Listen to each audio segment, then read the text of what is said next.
Crooked Joe or Sleepy Joe? Donald Trump wanted to know which nickname his supporters prefer. That's the first time Sleepy Joe has ever beaten Crooked Joe, he said with surprise, after asking the crowd to make noise for each contender. That, however, is not the branding exercise the former US president cares about most right now. On Saturday night, he wanted his followers to go home with 3 words: Biden, migrant, crime. A month after his audacious campaign stop in the Bronx, New York, Trump held his first-ever campaign rally in Philadelphia, the birthplace of American democracy, and another Democratic stronghold where Joe Biden won 81.4% of the vote in 2020. He had come with a sledgehammer message: Biden's open borders have allowed thousands of illegal immigrants to pour into America, leading to a surge of violent crime in its major cities, hurting Black and Hispanic populations the most. And in the grand tradition of law and order Republicans, only Trump could fix it. Few communities have suffered more under the Biden regime than Philadelphia, he told thousands of supporters, many wearing Make America Great Again caps, at the event in a sports arena. Under Crooked Joe, the city of brotherly love is being ravaged by bloodshed and crime.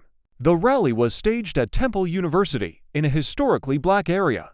Trump won just 5% of the vote in precincts within a half-mile radius of Temple's main campus in the last election, according to the Philadelphia Inquirer newspaper. But encouraged by opinion polls, his campaign has made wooing Black and Hispanic voters, who make up more than half of Philadelphia's population, a priority this cycle. Even small gains could make all the difference in the battleground state of Pennsylvania. Several African-American supporters were positioned behind Trump's lectern in the Liacouras Center against the backdrop of a gigantic Stars and Stripes.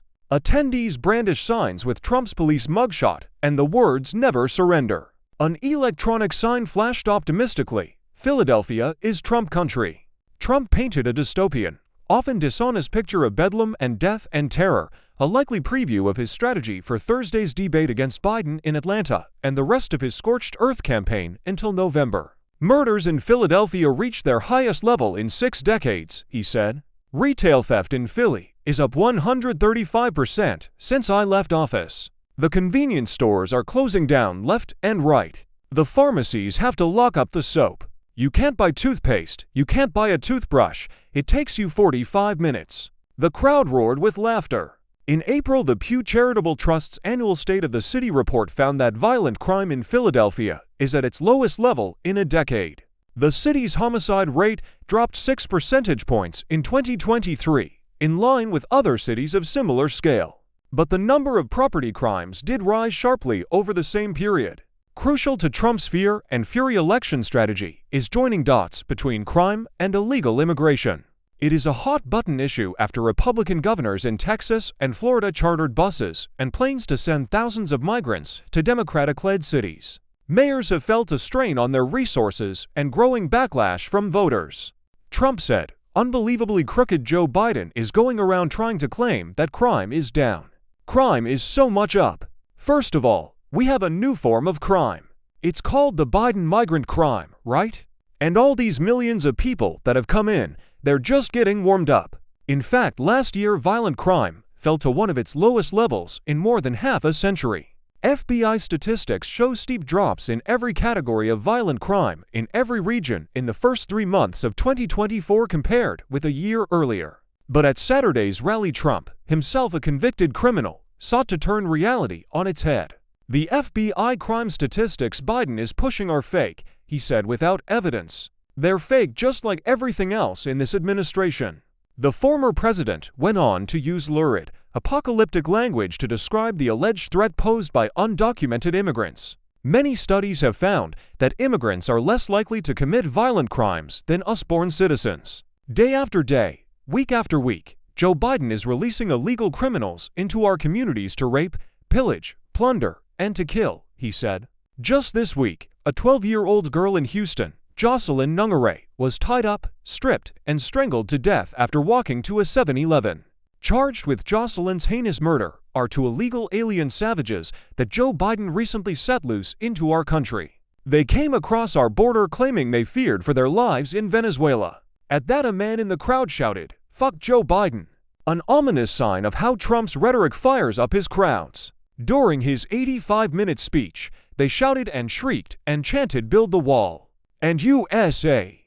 The Republican National Committee recently launched a website called Biden Bloodbath that highlights anecdotal incidents involving migrants in 8 states, including electoral battlegrounds such as Arizona, Michigan, and Pennsylvania.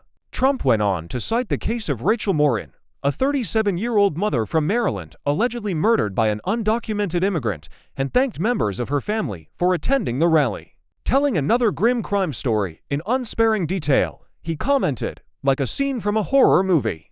Trump deployed a similar tactic in 2016 and believes it could resonate again. An Associated Press NORC Center for Public Affairs research poll conducted in March found that only about 3 in 10 Americans approve of Biden's handling of immigration. A similar share approved of his handling of border security. 6 people interviewed by The Guardian inside the arena in Philadelphia, all of whom were attending a Trump rally for the first time, expressed support for his proposed crackdown on border security and illegal immigration. Jim Leadham, wearing a t-shirt bearing the words "We the people are pissed off," said he's definitely going to clean that up good. The atrocities that are going on down there, the little girls being raped, the women being raped, the drug cartel has control of the whole area. Biden doesn't seem to give a shit. None of that shit went on when Trump was in. Leadham, 55, who owns a small manufacturing shop, voiced support for Trump's plan to carry out the biggest mass deportation of undocumented migrants in history. In recent weeks, Biden has imposed significant restrictions on immigrants seeking asylum in the U.S., while also offering potential citizenship to hundreds of thousands of people without legal status already living in the country. But the measures cut little ice here. Leadham, accompanied by his son Joseph, a 21-year-old engineering student voting in his first presidential election, he too will vote for Trump, commented, "He's playing games. That doesn't surprise me. He's evil. There's not enough water for a shower to wash the filth of Biden off." Michael Krug, 53, was sporting a red t-shirt that said "Keep America Great" and Trump, but had attached a piece of blue sticky tape to hide the word Pence. He also wore a badge that said, "God, Guns, and Trump." Krug, who works for a paint company, endorsed the Great Replacement theory that describes a supposed elite conspiracy to change the demographics of America, replacing and disempowering white people in favor of people of color, immigrants, and Muslims. Why is it that we don't have a border anymore and people can come just right in, and they can get benefits, and they can take money, and they can take social services away from our poor people or our people that maybe need it? He asked. They're doing it for the Great Replacement. They're doing it for voters. They're also doing it to change our culture. Krug cited the false notion that undocumented immigrants are given voter registration cards, adding, "They're prosecuting people for walking into the Capitol on January 6th, but they won't prosecute people coming across the border, which is illegal. There's a two-tiered system of justice, which is not the American way it's supposed to be. It's got to change." Jer Moley, 27, an African-American man wearing a MAGA cap, said, "You ain't from here, don't come here. You ain't allowed here, don't come here. Make America Great Again 24. Let's go." Asked why he intends to vote for Trump, Moley replied, "He's real, he keeps it real. He's not fake. There's nothing fake about him. He keep it real and he pull no punches, and that's what we need, America. Punch you right in the face." But Erwin Bieber, 71, a retired car salesman, suggested that a Trump defeat could lead to at least one case of reverse migration. "Initially, I didn't like the way he spoke years ago, but I voted for him in 2016. I feel that the country is completely gone if we don't put him into office. I think I'm going to leave America. If we get stuck with Biden, I'll go to Mexico." Democrats set up posters, billboards, and kiosks in Philadelphia and on the Temple campus to promote Biden's policies, including his efforts to forgive student debt, as well as to criticize Trump's record with the black community. State Representative Malcolm Kenyatta said, "I represent the community in Philly, where Trump is currently ranting and raving. I can authoritatively say, my neighbors aren't in that arena listening to his lies. But a bunch did show up to protest him, so I guess there's that."